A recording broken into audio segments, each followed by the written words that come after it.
আমার নাম শকুন্তলা ভট্টাচার্য। আমি কামালগাজী ওজন কমপ্লেক্সে থাকি।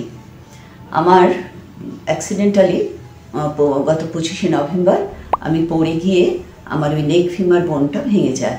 তো আমি সেই দিনই ওখান থেকে ভদ্রেশ্বরে ছিলাম, সেখান থেকে সোজা আমার ডক্টর নির্মলা দেব, আমি পুরনো পেশেন্টটা, আমি অনেক উপকার পেয়েছি তার অন্যান্য লাম্বার স্পন্ডাইলিসিস, অস্টিওপোরোসিস হাঁটুতে।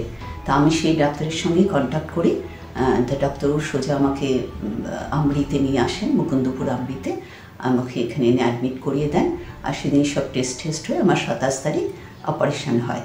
তো অপারেশন হওয়ার সময় আমি একটু টের পাইনি, এবং তারপরে মোটামুটি আমি একদিনের পর থেকে অর্থাৎ তৃতীয় দিন থেকেই আমার ফিজিওথেরাপি ওখানে স্টার্ট হয়। তো ডাক্তারবাবু আমাকে 29 তারিখ ডিসচার্জ করেন। যে কদিন ছিলাম ডাক্তারবাবু রোজ ভিজিট করেছেন, খুবই দেখভাল করেছেন আমাকে। তারপরে বাড়িতে এসে ওনারই ফিজিওথেরাপিস্ট, ওখানেই ফিজিওথেরাপি চালু হয়েছিল, তারপরে ওনারই ফিজিওথেরাপিস্ট চন্দনা আমাকে ফিজিওথেরাপি করাচ্ছে রোজ। তো এখন আমি অনেক ভালো আছি। আমার নিত্য প্রয়োজনীয় যে কাজগুলো আমি এখন নিজেই করতে পারি, গিয়ে টয়লেটে গিয়ে আমি ডাইনিং টেবিলে গিয়ে খেতে বসি। তো এখন আমি অনেকটা বেটার।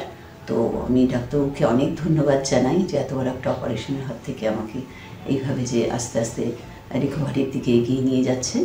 তো আমি থ্যাংক ইউ ডাক্তারবাবু। নমস্কার শ্রোতা বন্ধুরা, আমি senior consultant orthopaedic surgeon doctor Nirmala দেব।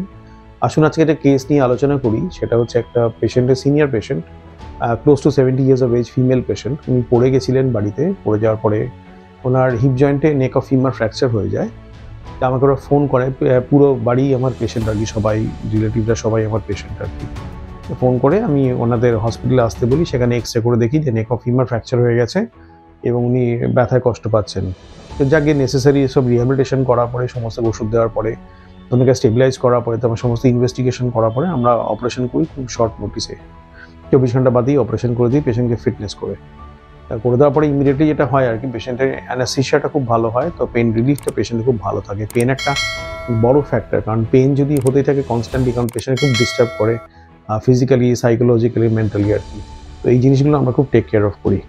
এটা করার পরে পেশেন্টকে আমরা আস্তে আস্তে করে physiotherapy on the second day, যখন আমরা ফার্স্ট ড্রেসিংটা চেঞ্জ হয়ে যায়, সেকেন্ড ডে দাঁড় করিয়ে দিই পেশেন্টকে আস্তে আস্তে ওয়াকার দিয়ে মোবিলাইজ করে দিই।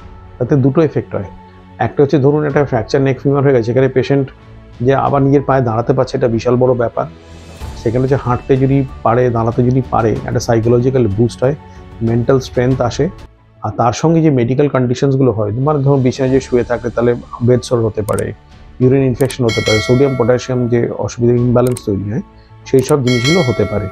তো আমরা যদি পেশেন্টকে খুব তাড়াতাড়ি যদি নিজেদের কাজে, নিজেদের লাইফে যদি তাড়াতাড়ি ফিরিয়ে দিতে পারি, তার থেকে ভালো জিনিস আর কিছু হয় না।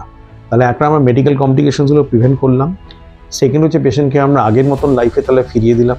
পেশেন্ট হাঁটা চলা আস্তে আস্তে করে, তারপরে সিঁড়ি ওঠা নামা, গাড়িতে বসা, বাইরে ট্রাভেল করা, বেড়াতে যাওয়া, সব কিছুই করতে পারবে। তাদের নিয়ে নিচেদের যে আর্টিফিশিয়াল হিপ জয়েন্টটা লাগিয়ে দিয়েছি সেইটা দিয়ে, এবং ভালো জিনিসে লাগিয়েছি যাতে লনজিভিটিটাও খুব ভালো থাকে, কারণ এগুলো হচ্ছে পার্মানেন্ট ইমপ্লান্ট।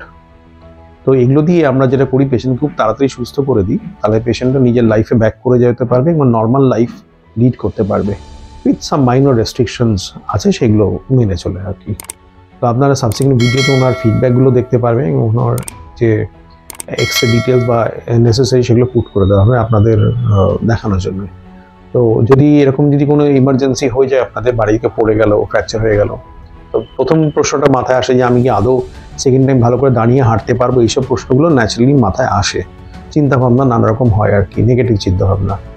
এই ভিডিওর মাধ্যমে আশা করছি সেগুলো আপনাদের কাছে অনেকটাই সলভ এবং অনেকটাই সিম্পল এবং সহজ হয়ে যাবে, এবং আপনারা কুইক আনসার পাবেন যে অফকোর্স এইরকম করে ভেঙে যাওয়ার পরে পেশেন্ট যে আরেকবার দাঁড়াতে পারবে, হাঁটতে পারবে, নর্মাল লাইফে ব্যাক করে আসতে পারবে, সেটা একটা বিশাল বড় বুস্ট।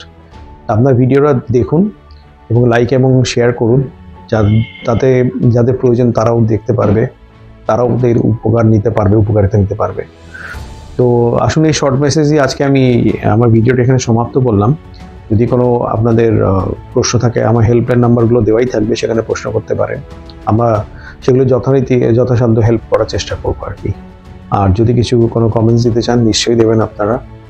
তো আজকে এই শর্ট মেসেজ নিয়ে এখানে ভিডিওটা সমাপ্ত করলাম। শোনার জন্য অসংখ্য ধন্যবাদ। Thank you. নমস্কার।